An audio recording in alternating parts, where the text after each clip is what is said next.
This is Mishnah in Depth, Shevuot with Miss Shalhevet Schwartz. This class is part of the Rifka Rosenwein Mishnah Division and is sponsored in her memory by her family. This class is assuming that you are studying, following the Mishnah Yomit daily schedule on your own, learning 1 to 2 mishnayot each day, and we're coming together at the start of the week to review, go into more depth, and learn a bit more about this past week's mishnayot. It's been a pleasure learning for these past couple of classes with Shalhevet Schwartz, who is, in addition to being a teacher at Drisha, also learning in Yeshiva Drisha in Israel, and I'd like to hand things over to her. All right, hi everyone. It's good to see those of you who haven't seen me the past couple weeks and to see a couple of new faces. So hello. All right, what we are going to be doing this week is we are going to really be focusing on the two prakim that one of them was a little bit has sort of bled already from the previous week, but the middle prakim of Masechet Shevuot, Parak Shevuot HaEdut and Parak Shevuot HaPikadon. For those who are following along, you may have already started the 6th parak today, but we'll be focusing on 4 and 5 because they fit together as a unit, I think, really well. And so actually, I think our first task is going to be thinking a little bit about structurally what's going on in these two prakim, the parallels between them, of which there are many, and trying to just understand a little bit better what is similar and different between these two different kinds of oaths, the Shevuot HaEdut, the oath of testimony, and the Shevuot HaPikadon, the oath that someone takes over an object of, a monetary dispute. And so that's what we'll do at the beginning. I think that'll be pretty quick, but we'll touch on a couple of sort of structural literary questions that I think get at some larger conceptual ideas. And then we are going to do a deep dive into one, I think, really challenging and difficult Mishnah, and that is the last Mishnah of Parak Shevuot HaEdut. And in some sense, because it kind of closes the first 4 prakim and opens the last 4, is sort of the middle Mishnah of the whole Masechet, and I think gets at some really core themes. Where it really gets at a very core central question: what constitutes a Shevuah? Right, what constitutes an oath rabbinically? That's the Mishnah that discusses the question of, among other things, the name of God in a Shevuah, whether or not Shem Hashem is required. The Mishnah, as it turns out, it discusses that question, but it's not very clear on that question. And the later commentaries debate how to understand that Mishnah. But we're going to do a deep dive into it, really trying to understand, first of all, what's confusing and challenging about it, and then in order to try to understand it, get at some of the other the sources of that Mishnah itself, so some of the biblical and other Tannaitic material that really make it up, and then we'll see how some later commentaries understand it and what all of that means about kind of fundamentally what a Shevuah is. The last note that I'll make about that before we dive in is that I think some of those questions we'll see. Oaths are not an invention of the Torah, right? They're not an invention of the rabbinic tradition. They're not an invention of the Torah. People took oaths long before Matan Torah, and the question of what makes an oath what it is a question that the Torah is already sort of starting with material that existed in the world, seemed to exist in people's everyday experience. And that we have even in the Torah, like different accounts of pre-Matan Torah oaths, and the question of the name of God in a Shevuah, or the role of the different components of the language of a Shevuah, I think will ultimately get at some of those deeper questions about really what it means for a legal tradition or a halachic tradition to be dealing with concepts and mechanisms that already kind of pre-existed it. And in what ways the halachic apparatus or the halachic framework touches on, like changes, shifts, or works off of the material that it's sort of picking up as it goes. Okay, that was our introduction. But before we get to that, we're going to do a little bit of kind of literary structural work on these two prakim. So let me just pull up one sec, share my screen. One sec. Here we go. Can you all see? Yes, can I get some thumbs? Amazing. Okay. So we are on Prakim 4 and 5, Prakim Shevuot that are Shevuot Haidut and Shevuot HaPikadon. This is really the kind of turning point of the Masechet. For those of you who were with us in the beginning a couple of weeks ago, as we looked at a kind of the broader structural structure of the Masechet more broadly, the first 4 prakim really deal with the various kinds of oaths and not oaths that when violated get you to a korban ulav yored, that deal with what happens in a special kind of sacrifice brought under very specific circumstances for false oaths, a Shevuot between a Shevuot Haidut, and for certain kinds of temple impurity, right? Going to the temple when impure by accident. That's what the first 4 prakim deal with. And the last 4 prakim deal more broadly with kind of what falls under the broad umbrella of Shevuot HaPikadon. This is the parak that deals with Shevuot HaPikadon per se. And then the later prakim deal with the oaths that are administered by the court, but the category under which they fall is Shevuot HaPikadon. So we're really here in the middle of sort of at this turning point in the Masechet. Going from the Olav Yored to the Asham, right? Someone who violates a Shevuot HaPikadon is liable to bring a Korban Asham, not a Korban Olav Yored. And that'll be our topic for the rest of the Masechet. As many of you, if for those who are following along with the Mishnah, as you read through these prakim, and I'm not sure what I can't see all of you, but I can see many of you. Give me a thumbs up if you are following along with the mishnayot as we go. I'm not necessarily expecting that people are or aren't, but yeah. So more or less, yeah. For those of you who read through these mishnayot, they are the questions asked in Prakim, Perek Dalet and Perek Hey are almost entirely identical, right? There are a few cases here and there that are only relevant to one kind of Shevuah, not relevant to the other, but there are a number of questions that both prakim answer about each of these kinds of oaths. So, for example, who's eligible to take such an oath? Eligible meaning anyone can say the words, but who is liable to bring their korban if they swear falsely? Where can it happen? Can it happen in or out of court? Do you have to articulate the oath yourself? What level of intentionality do you need in order to have to bring the sacrifice? Right? What's special, and we'll see about this, is both of these oaths are one brings a sacrifice even when one violated the oath intentionally, or when one swore falsely intentionally, which is not standard for bringing a korban in general in the halachic tradition. Usually, korbanot, right, the classic case of a korban chatat is brought for shogeg, and here these korbanot are brought for mezid as well. Can you repeatedly take the same false oath? Like, are you chayav multiple times? In what ways do we kind of group or split oaths that are phrased ambiguously as maybe this is 5, maybe this is 1, right? You didn't lend me money or wheat or flour or who knows what. How would I have to phrase that in order for it to be considered to be one oath versus how would I phrase it in order to be considered several? And both the sort of later parts of each prakim discuss what kinds of claims would you have to swear about in order for these oaths to count. So those are just some examples, but even kind of linguistically, right? You see a lot of very, very similar language throughout the prakim, right? Shevuot HaPikadon noheget Shevuot HaPikadon noheget be'anashim u'benashim is how that parak starts, where Shevuot HaIdut noheget be'anashim ve'lo benashim, right? The linguistic parallels are really just kind of jump out at you. In terms of whether the answers to these questions are the same or different, right? That is varied throughout the prakim. The way that I color coded this is, right, the lighter blue, or I don't know exactly how to call these colors, but sure.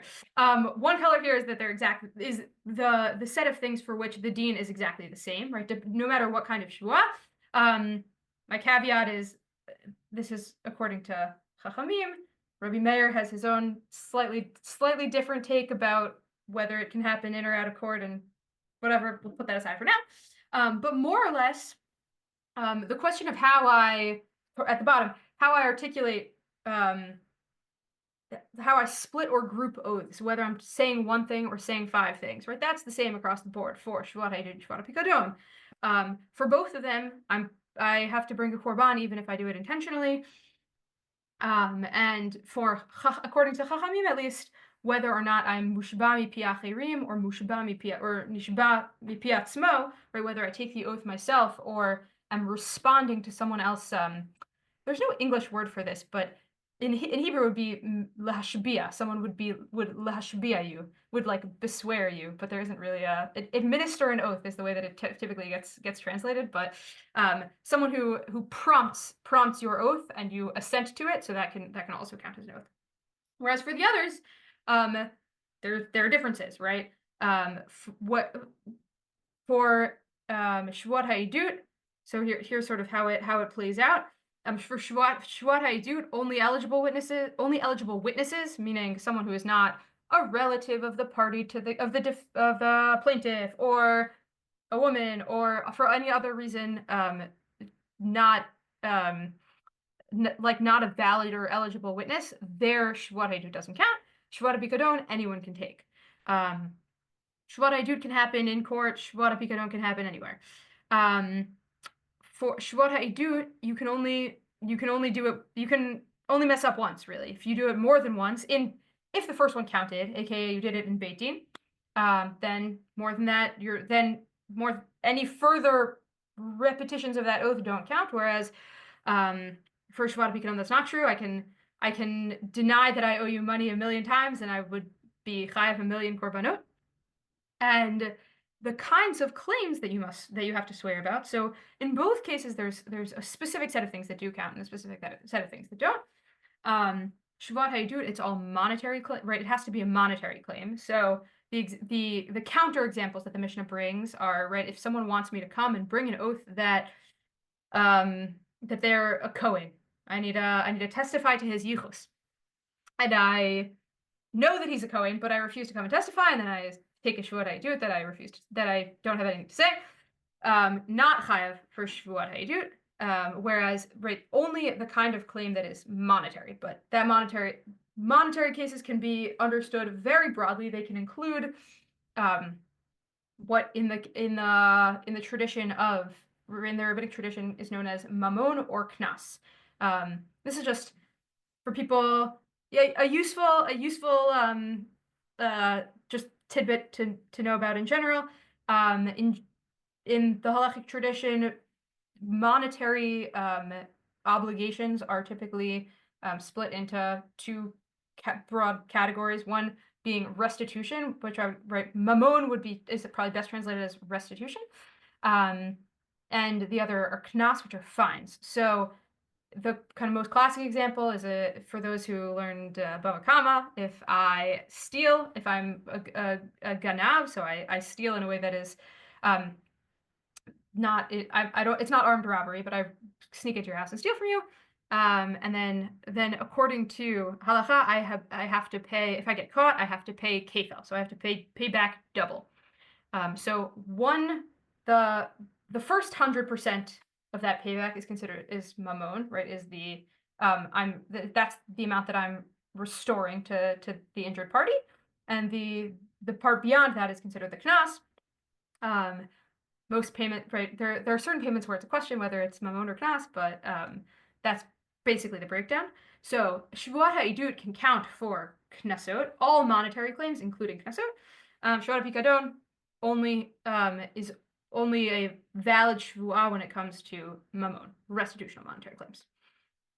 Okay, so that's really a big piece. Like, now we've basically covered, I would say, 3/4 of the 2 prakim that you learned. So for those who weren't following, then here you got it all here. For those who were following, you have done some chazara.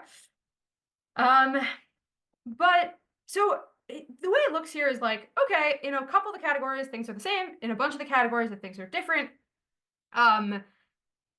There's a kind of shared literary structure, but in terms of the actual operation of, right, the kind of legal mechanisms operating here, we have 2 different kinds of Shevuah that work more or less differently. That's at least, I think, how it looks at first glance. But I think when we actually look a little bit more closely, we see that even where the answers are different, they're a lot more similar than they look. And I think our kind of first window into that is the way that these prakim describe the reasoning behind a lot of the rulings here in various cases for Shevuot HaEdut and for Shevuot HaPikadon. And ultimately, right throughout the parak, the parak keeps coming back to the role of what I'm calling the stakes of the Shevuah. Which is to say, the question of whether or not my Shevuah, right, if I take a false oath, whether I will be liable to bring a korban,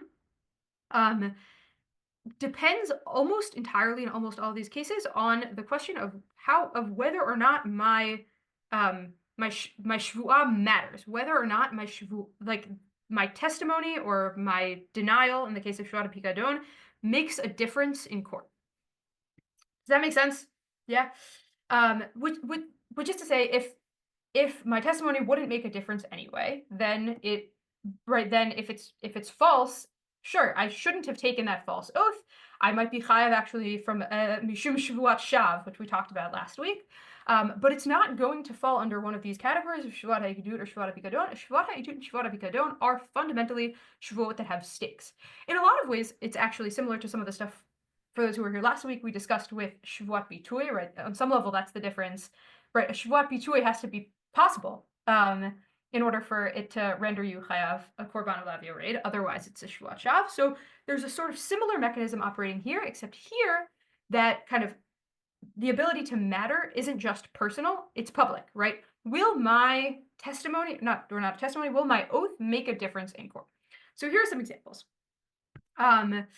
So, right, with Shevuot HaEdut, it works only for eligible witnesses, right? Only ena noheget ela b're'uyin laha'id, right? Practice only with regard to those fit to testify, right? Their testimony, right? To deny that I have testimony only matters if my testimony matters in the first place.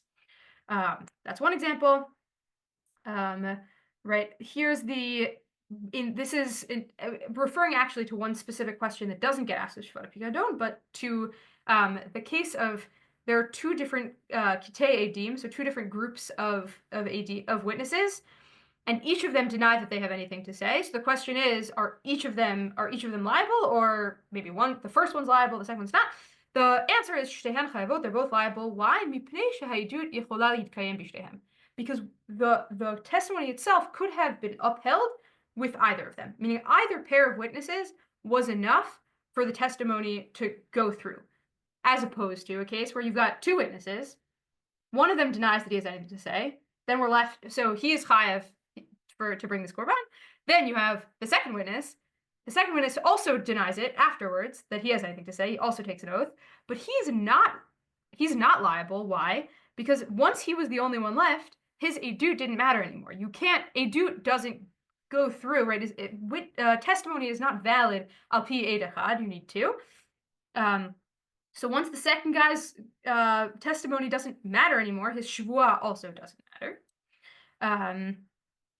The question of whether or not you can repeat your Shevuah 5 times. So this is actually, I think, one of my favorite cases in this parak because Rabbi Shimon comes and explains the reason in both cases. For Shevuot HaEdut, once I deny it in Beit Din, then I'm done, and I can't take another Shevuah again. It doesn't matter. Whereas for Shevuot HaPikadon, if I take even 5, it works. And Rabbi Shimon explains, right, in both cases, matam, what's the reason? So either ho'il ve'inam yecholin lachzor lehodot, right, because they can no longer retract that denial and admit. That's about the witnesses. So the witnesses in court, right, they swore they have no testimony. If they were to go back afterwards and be like, actually, never mind, we were lying, we do have testimony. Right at that point, it would most judges would not in modern day, the things might be different, but in the kind of the halachic framework, the judge has no reason to listen to them now because they've demonstrated themselves to be unreliable, right? They literally just said that they lied in court. Whereas with the pikadon, if I said I didn't owe you money, I denied that I owed you money, I swore, and now I admit it, that's fine. If I admit it, then sure, I'll pay you back, and yeah, I bring a korban and whatever, but ultimately things are okay. Ultimately, that second hoda'ah, that second admission counts. So for that reason, if the second admission would count, then my second denial matters. My second denial has stakes, and therefore the second denial too counts as a Shevuot HaPikadon and renders me liable to bring Korban. That's case 3. And this gets at the Mamon Knas question, right? So with Mamon and Knas, right, the difference between restitutional monetary payment, right, or other kinds of monetary payments that are fines, right, that are either over and above the restitution or are set amounts for other reasons. There is a general principle in the kind of in the halachic tradition that modeh b'knas is patur, right? That one who one who admits to being liable to pay a knas, right, does not have to pay that knas, right? This is a sort of very kind of logically very kind of reasonable and rational principle, which is if we want to encourage people to admit when they did something wrong, right? If I stole from you and I know that if I admit that I stole from you, I'll have to pay back double, then I'm a lot less likely to do it. But insofar as we need the other guy to get his money back, sure. So if I admit it, I'm not going to get off the hook scot-free. But one who admits, right, as opposed to if 2 witnesses come and say that I did the wrong thing. If I come of my own volition and say, I did the wrong thing, I now owe you money, I have to pay the mamon, I'm chayav for the money that I actually took from you. The restorative part of justice still needs to happen. But any kind of punitive part of justice, right, is no longer in the picture, partially as a way of motivating me to come forward. So when it comes to Shevuot HaPikadon, if I'm kofer b'mamon, right, that matters, because if I, instead of being kofer, instead of taking this oath that I don't owe you money, instead of denying it, if I were to say, actually, I do owe you money, then I would have to pay. But if I said, I stole and then slaughtered your sheep or whatever it is, for which I would have to pay 4 or 5 times the damages, right? And if I had come forward and said I did that, then I wouldn't have to pay it in the first place. So once I deny it, then that denial is no longer significant. So those are just some examples of the role of stakes as they play out. And if for those who have interest in learning the Masechet in the Bavli at some point, the way that the Bavli understands, right, or the way that the Bavli articulates maybe this kind of ultimate similarity, right, the role of stakes as being kind of central to both Shevuot HaPikadon and Shevuot HaPikadon. So the Bavli frames it, or brings a breita that frames it as a gzeira shava, as a as a limud from the psukim themselves, which from the words techeta and techeta that appear in the psukim both about Shevuot HaPikadon and Shevuot HaIdut. And I'm just going to read the second line. Right, so techetag l'gzeira shava. This is what the Gemara says. Ne'emar kan techeta v'ne'emar lahalan techeta. Ma lahalan eno medaber ela b'tviat mamon. Af kan eno medaber ela mitviat mamon. Right, just as they're concerning an oath on a deposit, the verse is speaking only with regard to a monetary claim. So too, concerning the oath of testimony, the verse is only speaking to a monetary claim. Right, this oath needs to have monetary stakes. Right, it has to have stakes in court. That will ultimately make a difference as to whether or not this plaintiff gets his money back or not. And it's on the basis of that we consider the oath a kind of valid form of that oath or not. So just going back to this chart real quick, right, it looks like on the one hand, right, eligible witnesses versus anyone, but it's really eligible witnesses or eligible defendants. Anyone's an eligible defendant, right? Whether or not it happens in court or anywhere, right? The oath itself counts, right? Makes a difference in court versus not in court, and there, in terms of whether it, like, this one's probably the most complicated because the question of whether it even counts in court, it sort of ends up being circular, and that's why I think Rabbi Meir rejects it. But fine. But ultimately, right? It's only the oath in court for testimony that matters in terms of the testimony itself. And therefore, it is the only one that matters as an oath. The question of whether you can make the oath several times, right? You're only liable for the oath that matters, and all the oaths after the first one no longer make a difference. And the question of monetary claims versus restitutional claims, right? Would my admission, right? If instead of taking this false oath, I had said, actually, I do have testimony. If instead of taking this false oath, I had said, actually, I do owe you money, would that have made a difference? And so I think, right, just going back to ultimately, right, the way that these two prakim fit together in the Masechet more broadly, right, we see that there's this kind of almost reciprocal relationship between the two of them that we saw in this Gezerah Shavah, that they're very kind of closely related to one another, and that there's a way of seeing this Masechet as being really about kind of two different things, two different categories of things, but that there's something also about the prakim that really take up this center stage on some level in this Masechet, that gets at the idea of the stakes of our claims and our oaths are part of what make them so important, and make the fact that make us so responsible for swearing falsely in cases when one does, and then ultimately the fact that the fact that these oaths themselves have stakes in court, have public stakes, right? The society and public writ large rely on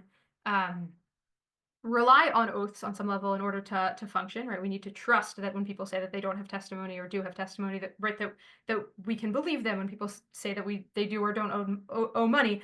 And the rest of the Masechet is going to deal with that, right? The ways that courts use oaths in the pursuit of justice. And so really foregrounding that and the role that the public stakes of these oaths play in rendering them valid, I think just gives us a window into kind of how important they are. So that's, broadly speaking, the kind of structural, kind of literary take on these two prakim. If there are any questions, I'll take happy to take questions or thoughts. Happy to take one or two before diving into kind of part two, really this deep dive into that one Mishnah. But sorry. Feel free to just hop in if you want. Also fine if not. Okay, we can move forward. All right.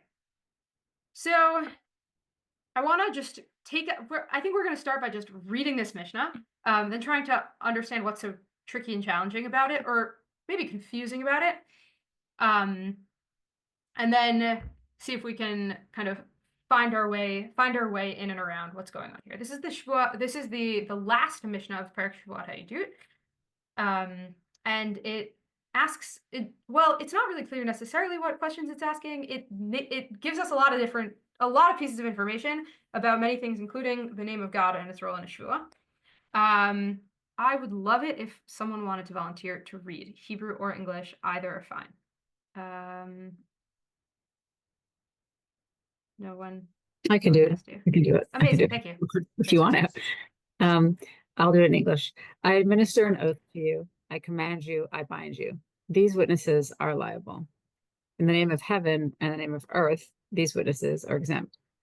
In the name of Aleph Dalet, i.e. Adonai, Yud, He, the Tetragrammaton, Shaddai, the Lord of the hosts, Tetzavot, the gracious and compassionate one, he who is slow to anger, he who is abundant in loving kindness, or in the name of any of the appellations of God, these witnesses are liable. I think you got one of the ones where the English was actually harder than the appellations is one of those words that I actually had to look up. If I saw it in the Greek, just for anyone who's wondering back at home, appellations, the way that its normal use is like let's say like champagne, like the way that you're only allowed to call wine champagne if it's from the Champagne region, whatever. Appellation, it's like the same as je m'appelle. It's like French for like name. Here in Hebrew, that word is kinui, right? The kinuyim for Shem Hashem, right? All the other like words for God, right? We call God Shaddai, we call God Svaot, we call Chanun Vrachum, all that other stuff. So I guess here they're appellations. Okay, that was part one of the Mishnah. I divided it kind of arbitrarily, but let's just keep going till the end. Jessica, do you see? Oh, sure. One who curses God employing any of these is liable. This is a statement of Rabbi Meir, and the rabbis deem him exempt. One who curses his father or his mother employing any of these is liable. This is the statement of Rabbi Meir, and the rabbis deem him exempt. One who curses himself or another employing any of these violates a prohibition. If one says, the Lord God shall strike you, and likewise, if one says, God shall strike you, if you do not come to testify, that's a curse that is written in the Torah. God shall not strike you, or God shall bless you, or God shall benefit you. Rabbi Meir deems him liable, and the rabbis deem him exempt. Okay. So a lot of different things going on here. Let's just kind of maybe try to just sort of list for ourselves the various pieces of it, and then try to kind of ask how those different components relate to each other. What on earth is this Allah Ketuvah B'Torah? All that. And what does all this have to do with? Well, some of it has to do with oaths, clearly. Some of it less so. Sure. So we've got a list of 3 things here at the beginning, right? Or 3 kind of cases, and it's sort of, let's put it that way. So there's the language of mashbia, mitzaveh, and oser, right? All of those languages, right? I administer an oath, a command, bind. All of those are right. The word Shevuot is only in the first one. So, right, it seems that what the Mishnah is saying here maybe is that other words that aren't exactly vow or aren't exactly mashbia can kind of work as replacements for that word vow, right? Because hare elu chayavim, that works. Then we have what you're swearing by. So shamayim va'aretz, right? The name of heaven or earth, no good. Whereas any of these kinuyim appellations for God, those do work. So that's kind of piece 1, maybe. Now we all of a sudden have moved out of the land of oaths into the land of Mekalel, a separate isur, which is cursing. Right, there are a couple of different isurim here. Right, cursing God, cursing one's parents, and just like generally cursing anyone. And right, cursing God and cursing one's parents are liable for the death penalty. And the kulan here seems to refer back to the previous line. Right, we had all these kinuyim. So now it's right, if mikalel with any of those kinuyim, right, that's a question, that's a debate between Rabbi Meir and Chachamim. Right, Rabbi Meir seems to think it does work, right? Kinuyim are valid for everyone, Chachamim no. And then right, mikalel atzmo v'chavero b'kulan seems to be still a problem. Chachamim don't seem to fight anyone on that. Then we've got, I think, the particularly strangest part, which is right, Yakecha Hashem Elokim or Yakecha Elokim, right? Either of those formulations, Zohi Allah HaKtuva B'Torah. Okay, this is one of those examples of translations being the translation is a fine, good translation, but it is unfortunate that it exists because the question of what Allah means or refers to is that is the big question that many of the Tanaim are asking. But that phraseology is the Allah Ketuvah B'Torah, and then we have this like reverse language where that's machlok between Rabbi Meir and Chachamim. It seems like, and this part we're not going to go that deep into, but it seems like what I would say the plain reading of that last part is, right, if I say, right, Yivarechecha, if you come and right, if you come and testify, it's as though I'm saying I'll curse you if you don't come and testify. So it's sort of implied. The curse part is implied, and then the question is, does that implication count? And that is a debate between Rabbi Meir and Chachamim. Okay, so maybe all of the pieces of this literally make sense, but there are a couple of, I think, kind of big questions that I would want to sort of ask about the Mishnah, and if people want to pile on any other questions after that, happy to. But just sort of starting with this first part, right? There are this list of 3 here. What's the relationship between them, right? Is the language of Shevuot, right? The language of Mashbia Mitzaveh, does that go along with the name of God? Does that replace the name of God, right? What's the, right? Should I read maybe the first clause and then, right, clause 1 there, and then 2 and 3 as sort of separate. Shamayim va'aretz bad, Aleph Dalet or Yud Hey good. But then, okay, so then do you need both? Do you just need one or the other? Right? That's like question number 1. Question number 2, like, what does the cursing stuff have to do with all of this? Right, an oath and a curse, right? I guess they're here together because on some level they both seem to involve invoking God in some way. But trying to understand the relationship between the curse and the oath, And the question, right, this is also in parentheses here. The parentheses are the parentheses at the bottom, right? That's not in the Mishnah. The translator here seems to assume that this Yakecha Hashem stuff is going back to the Shevuot Ha'idut, right? We're talking about the Shevuot. We're talking about an oath. Then all of a sudden we're talking about Mikalel, about cursing. And then we use the language of cursing to describe, I guess, the oath. And then it says, Zohi Allah HaKetuva b'Torah. Also, that's not a legal formulation exactly, right? Zohi Allah HaKetuva b'Torah. What? So what is that referring to? What does that mean? What does that tell us about oaths in the first place? So I think here's some of the questions, right? Does the language of the oath itself, the mashbiya, is that a replacement for God's name? Do we need kind of both elements? What is this Allah Ketuvah b'Torah? What does it mean?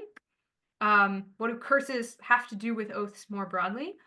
And I think all of these, kind of broadly speaking, right? What is it about the language of a statement that renders it a shvuah, and why? And I think those are, when we read this Mishnah, I think those are kind of the questions that are sort of blaring at us. Anyone have any other kind of things that they would want to understand in the Mishnah? I think there's a sort of an additional conversation about Rabbi Meir and Chachamim, and right, what is exactly it is that they're arguing about that we're going to not necessarily go into, but I think it's an interesting conversation to be had for another time. But those questions make sense. Okay. So let's start with the easy part, or I don't know if it's the easy part, but the end here, right, where it says Yakecha Elohim, right? That part, that's the Allah Ketuvah b'Torah, right? What's that referring to? So Rashi, if you know the Torah by heart, which I'm sure many of you do, then you might have a place to go. But also Rashi on the Gemara at least points you there, which is the Tochacha, Devarim Parak Kafchet, the set of blessings and curses that happen to Bnei Israel if they do or don't keep the Torah. There is this particular language shows up there many times, repeatedly, right? Yakecha Hashem ba'shacheferu v'kadat, right? If you don't keep all the words of the Torah, so God will smite you and strike you and strike you. So there's a kind of literary sense, right? Or literal sense, I mean. Zohi Allah HaKetuvah b'Torah, right? This is the Allah written in the Torah, in which, okay, we know what that means, sort of. We don't necessarily know what that has to do with any of the other stuff, but we know what that's referring to. And that, right, the formulation of God smiting, so that is the Allah HaKetuvah b'Torah. Now, what does all this have to do with Shevuot? So I think the way that we have been kind of paving thus far, that I think is the way that makes sense to kind of start on that question, is to go back to the psukim that the Torah, in which the Torah describes the Shevuot in general and Shevuot Ha'idut in particular. And if we go back there, we will see that the word Allah shows up, and the word Shevuah actually doesn't in this pasuk, which is understood by the rabbis to refer to Shevuot Ha'idut. Right? This pasuk, we've seen it before a number of times. We've talked about it a little bit in the Ola v'Yored psukim. This is Shevuot Ha'idut. Nefesh ki techeta v'sham'a kol Allah v'hu eid ora'a o yada im lo yagid v'nasa avuna. So a person incurs guilt when one has heard and here's again the translation is kind of giving away some of its cards, right? Heard a public imprecation, although not too many of its cards because I don't know what an imprecation is either. But it heard a public imprecation, but although able to testify, having either seen or learned of the matter, has not given information and thus is subject to punishment. So a person hears a kol Allah and is a witness and doesn't say, right? We know, because we're already veterans of Masechet Shevuot for a while, that what that means is that a plaintiff comes and says, I know that you know testimony that says that this other guy owes me money and I want you to come and testify for me. And he says, I don't know, I got nothing to say. And you're like, swear on it. And you're like, yeah. How that comes out from Sham'a Kol Allah, right? That's really the question that I think that the Parshanim or the Tanaim are going to be addressing and dealing with. Right? What is the Kol Ala, and how do we get from there to Shevuot Haidu? Especially because we just saw that Nala, right, is Yakecha Hashem, right? But the Allah Ktuva b'Torah is is God smiting you, which seems more like it's about Mikalel, right? All about the cursing stuff, than it's about the Shevuot. So I think the way to kind of the way forward, I think, in answering this question is going to be go even further backwards, and that's really to understand a picture of what the kind of not pre-biblical, but the biblical pre-Torah. I don't know if that distinction makes sense. Before the pre-Matan Torah kind of Shevuah, what that is, what that consists of, right? How it's verbalized and how it's articulated. So here, before we do that, actually, I'll skip this. So let's go there. Which is, here are two examples. They're both from Sefer Bereshit. Both are, I think the subject of both oaths is Abraham. So Abraham is, Abraham swears all over Sefer Bereshit. In one of them, I think he's actually Avram still. And that is the oath that he takes to Melech Sodom, where he swears not to take anything from the spoils. And the second is going to be an oath that he takes in a treaty with Abimelech. Would someone be willing to read?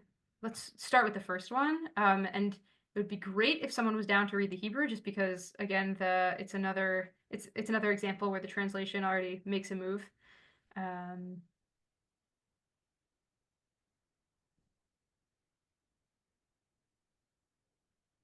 Evelyn, go for it.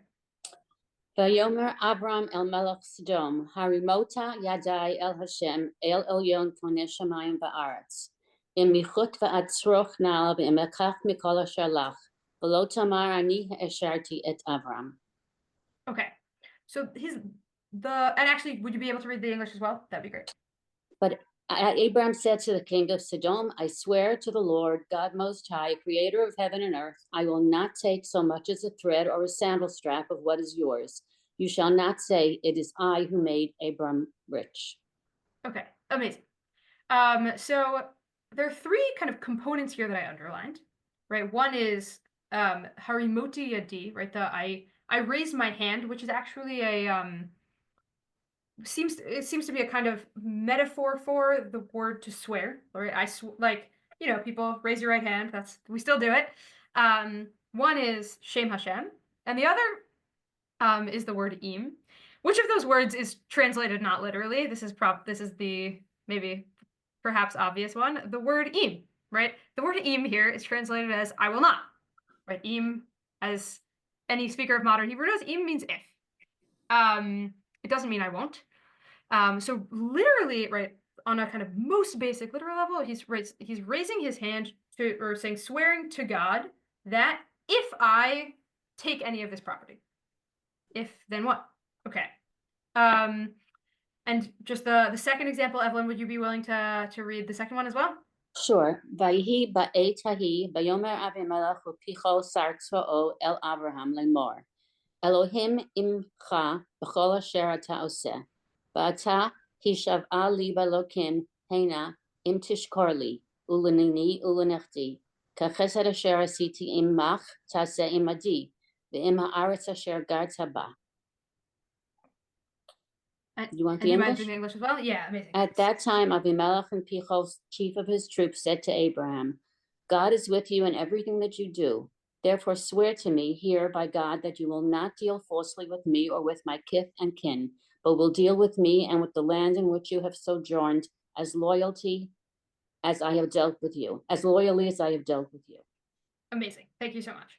So right here also you have these kind of three components that I underlined here, right? The Shevuah, right? And it consists of, right, he's swearing by God, and then again we have this language of im, which the best way is translated in this English rendering is that you will not. But he wants you to swear by God that you will that if you deal falsely with me, so then what? So we have these kind of these conditional statements where I don't remember what the opposite of the antecedent is, but where the set part 2 of the conditional is missing. And that is kind of the primary formula that we see all over biblical oaths. We get a hint, although not a total hint, but what is close to a hint to what is the end of that conditional statement. In a couple of examples of oaths that appear actually less in the Torah and more in Nevi'im. But we see the formulation of Ko ya'aseh li Elohim v'ko yosif. This might be right if that sounds familiar to people. So this is an example of Melech Yisrael. There's like it's been a while since I've learned this story, but he's very mad at Elisha, Elisha the prophet, for having predicted a bad famine that is the result of a siege. Anyway, he's very angry about it and swears to kill him. But the way that he articulates it, Melech Yisrael, when he speaks, is he says Vayomer, and I'm reading just the second verse, Ko ya'aseh li Elohim v'cho yosif im ya'amod rosh Elisha ben Shaphat alav hayom. Right, thus and more may God do to me if, right here we again have the im, I didn't underline it this time, if the head of Elisha ben Shaphat remains on his shoulders today. Right, so there's still something implicit, but the second part of the conditional, we see it sort of expanded a little bit. The oath is that may God do something, presumably something bad, to me if this oath is not fulfilled. Right? So fundamentally, what it seems like the kind of content of a biblical oath is right, that a biblical oath consists of a implicit curse that happens, that, right, like an implicit divine curse, right? There's God and there's this which I don't necessarily have to fill in, and that's what constitutes the oath. I think right, someone, right, like invokes a curse if the oath is violated, right? That curse is on some level a divine curse. It's almost always framed implicitly. And now the question ultimately that the rabbinic, right, the rabbinic picture is trying to fill in, right, is what elements of that can be implicit, what elements of that must be explicit. Evelyn, yes. It just seems almost against logic for man to be able to say that God will curse on his say-so. What gives man the right to say that God is going to do this? So interesting. So okay, so there's like, first of all, I think it's a really important point to think about, given like a sort of modern theological sensibility, which is like, why would God, we can't control, right? Mela, that like even prayer is theologically complicated. The idea that I have the chutzpah to like ask for something thinking that God will answer it, but at least there I'm giving God a choice. Here I think I'm right, that on some level I'm something about my invocation of this is controlling whether God curses or not. Like why on earth should that work, right? And that might be part of what's behind, I think, ultimately a strong thread within this, like especially the kind of more modern parts of the Jewish tradition, against taking oaths, even if you plan to fulfill them and you don't plan to break them or anything like that, right? That there's a kind of chutzpah in it, essentially. So I think you're right. I also think that actually there's a way that the biblical theology was a little more hocus pocusy than I think we're used to, and I think that's like it's fair to admit that. And meaning we use that term. I didn't mean to use that terminology lightly, but I think that there was a sense that there are these kinds of there's divine power in the world, and that humans through their actions have the capacity, and maybe because God gave us that capacity, but have the capacity to more or less like to manipulate that. There's a discussion I'll leave for another time just because of time, but there's I think an interesting discussion, I think a debate between, if I remember correctly, the but the Ramban implies in something that he says about the sacrifice at the end of Parshat Noach, that he seems to imply that, yeah, that humans have the capacity to manipulate, that something about the way that the natural world, the way that God created the natural world and its capacities gives humans the ability to manipulate divine power through their own actions. And that it's certainly an idea that exists within the Jewish tradition, even though we might think of it as sort of a little bit outlandish or a little bit kind of overly mystical. And yeah, whether or not it But right, here, whether or not it, here it's a yeah, monetary issue. If here anything, it's if you're going to invoke God's name, I mean, if you're going to ask God to intervene and curse somebody because you are swearing him in and he's saying something that is not the truth, it's so over you're a saying, monetary issue. It doesn't seem the weight of it is not enough to be able to call God into partnership with you. So maybe, and my response to that, I actually think, is that part of what is so powerful about Masechet Shevuot, and specifically, I think actually the prakim that we'll learn next week, Shevuot HaDayanim, the fact that the fact that we take Shevuot in court is actually a kind of mind-blowingly radical, theologically radical idea. The fact that a system of a human judicial system in which we are dealing with the kind of nitty-gritty nuts and bolts of who owes who money and whether or not the document was a valid document or whatever it is, that in order to deal with those kinds of questions, someone stands there like is kind of forced to hold a Sefer Torah in his hand and swear using the ineffable name of God that he's telling the truth. Like, that is a pretty radical idea. And I think, right, like your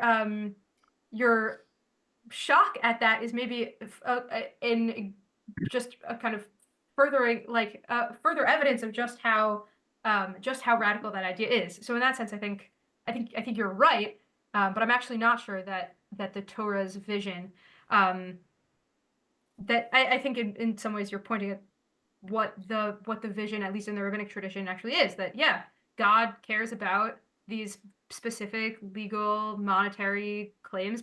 That's part of what it means to set up a just society.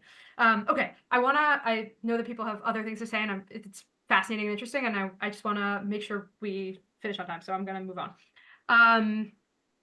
Okay, so that's sort of the biblical model of the oath.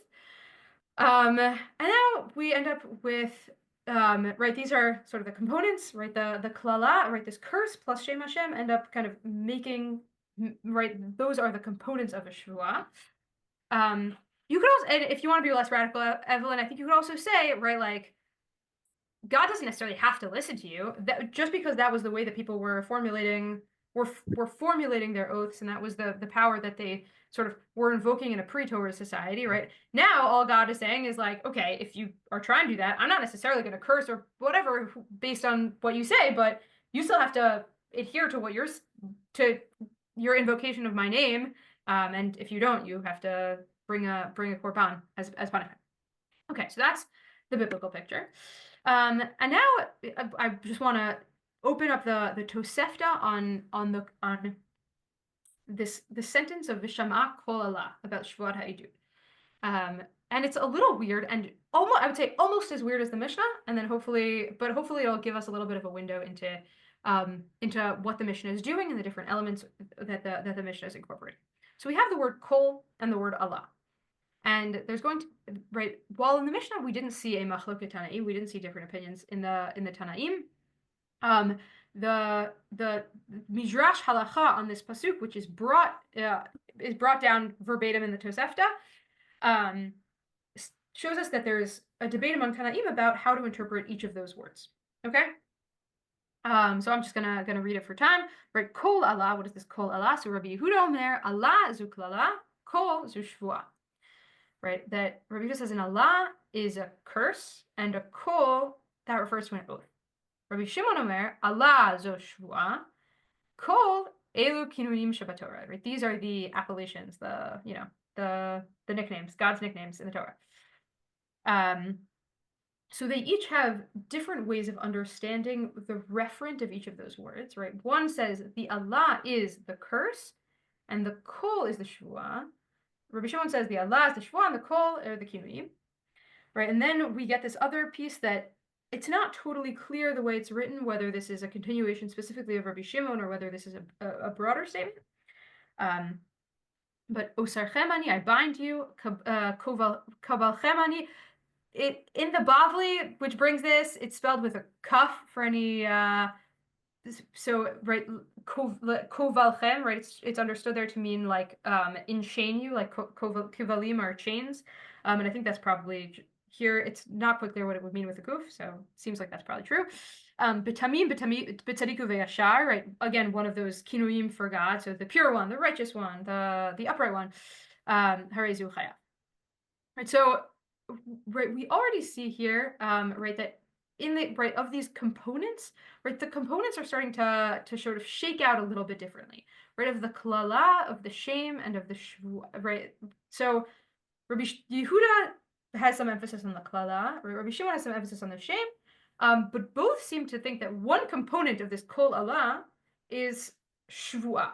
So what that means, I think it could be a number of different things. I'm just gonna, right, I think we can understand it in a couple of different ways. One, right, one is that, and I think this was how my instinct was to read the Tosefta when I first saw it, right, is that for Rabbi Yehuda, the Allah, right, the Allah itself is the curse, right? That's fundamentally what a shvuah is. A shvuah is a curse. How do we enact or instantiate the curse? Via a shvuah.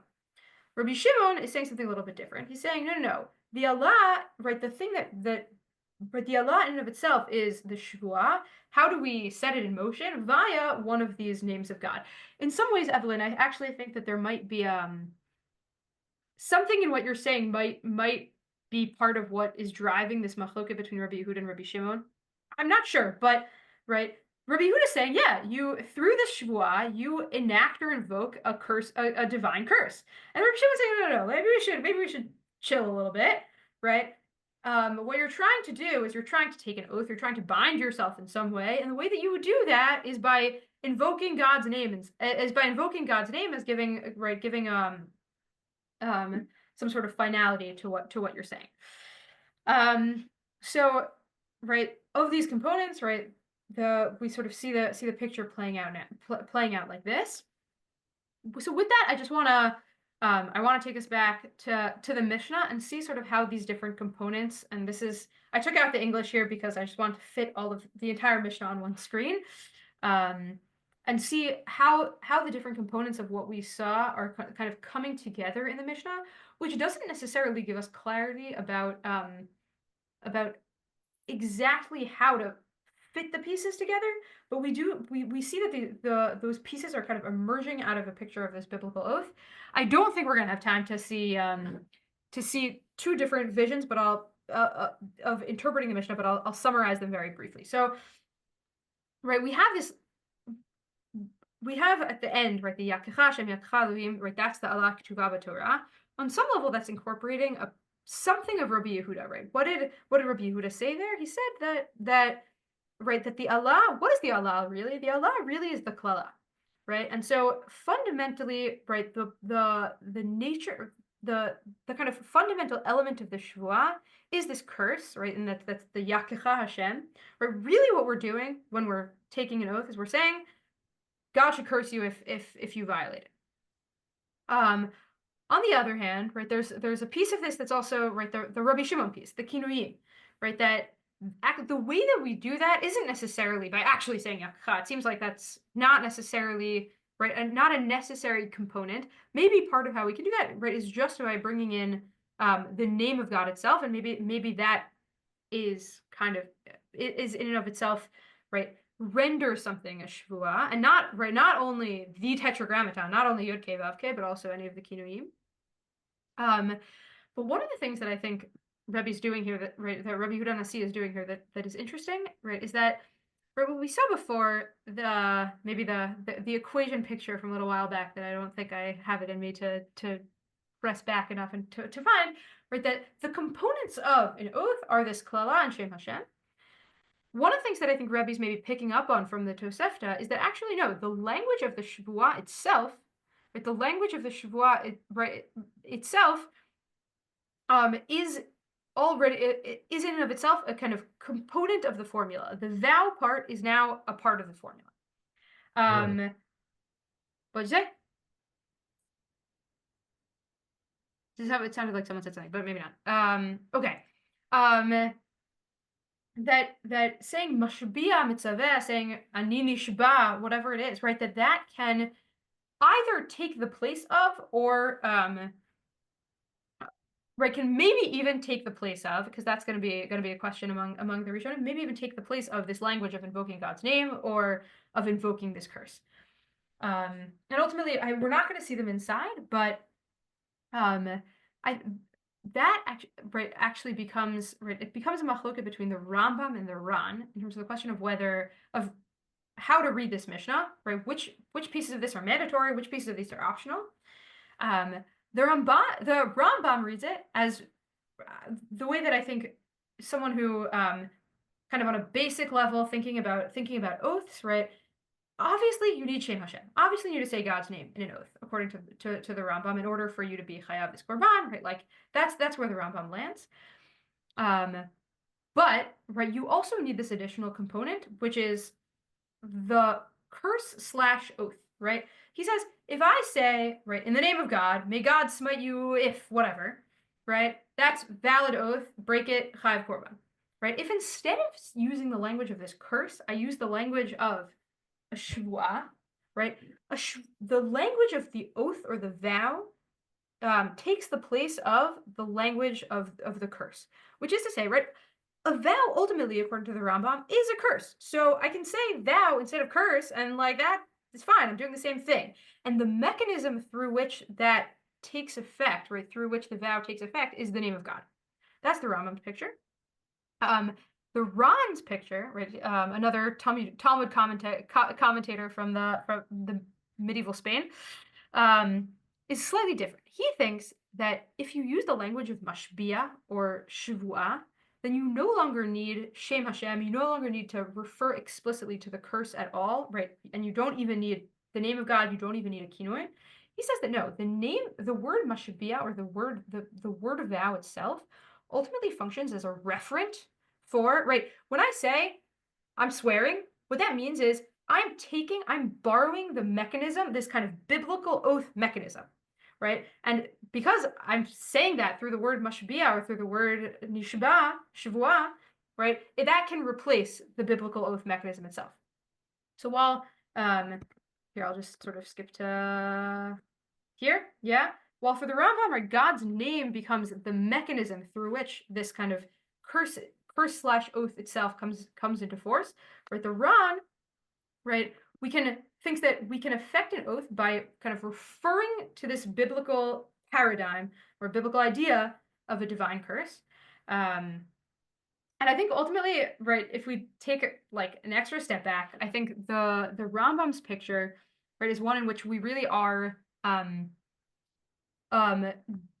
basically doing the same thing that the pre-Torah Jews, or not Jews, right, that pre-Torah people were doing, right? What the Torah did was it took this framework of oaths that kind of already exists, and legislated it, more or less, right? There are different rules about how and when it applies, but that, right, the Torah isn't, right, but that we're doing the same thing that they did, more or less. And for the Ran, it's similar, but it's a little bit different, which is that the Torah gives us a different set of tools, or a different language through which we can, through which we can make reference to these paradigms that already existed before, right? We're not, we're sort of doing almost like a copy paste, but there was this paradigm of an oath that then now the Torah is telling us, like, okay, you can kind of refer back to that through this language of Shevuah. I mean, you also have the option of taking God's name or whatever it is, but you can give your words the same kind of tokef, or the same kind of effect as that kind of pre-Matan Torah paradigm, through using this other language that refers to it. So yeah, hopefully this gave us a little bit of what to think about just in terms of some of the theological questions of what does it mean that are we actually manipulating God's power to bless and curse through these oaths, and how we think about kind of retrospectively taking on models of kind of taking on pre-legal models of different legal paradigms and kind of adopting them in a broader kind of legal or halachic framework. The fact these are self-directed statements saying, if I violate this, I deserve it, are not necessarily about controlling God. Yes, but they're not only self-directed. That's the whole thing. Meaning, specifically, Shevuot, how you do it is like the source of the fact that like actually someone else can be the Hashpia you. It's true that you have to assent to it, right? So you're sort of, maybe you're giving God permission to smite you, sort of, right? And I think, but you're right that it does sort of help with Evelyn's question, right? That actually, if you read the Bible, like the kind of initial Shevuot in the Torah, it looks like people are mashbia other people administer oaths to other people without the other guy necessarily assenting to it. It's not clear that the other person has to say amen, right? Sota accepted. But the rabbinic model is one in which you always have to kind of consent to be under oath. Meaning the Beit Din can try to force you, but you can always bow out. You might have to pay money to bow out, but you can always bow out. All right. Thanks so much, guys. See you next week. Thank you everyone for joining. I just want to let people know that while this we are wrapping up, I think, with one more week with Shalhevet, there is this class will continue with the next chapter. That is going to be Tuesdays at 8 p.m. And teaching for Eduyot will be Dr. Yitz Landis. You can sign up for this online at drisha.org/classes. Thank you, everyone, and be well.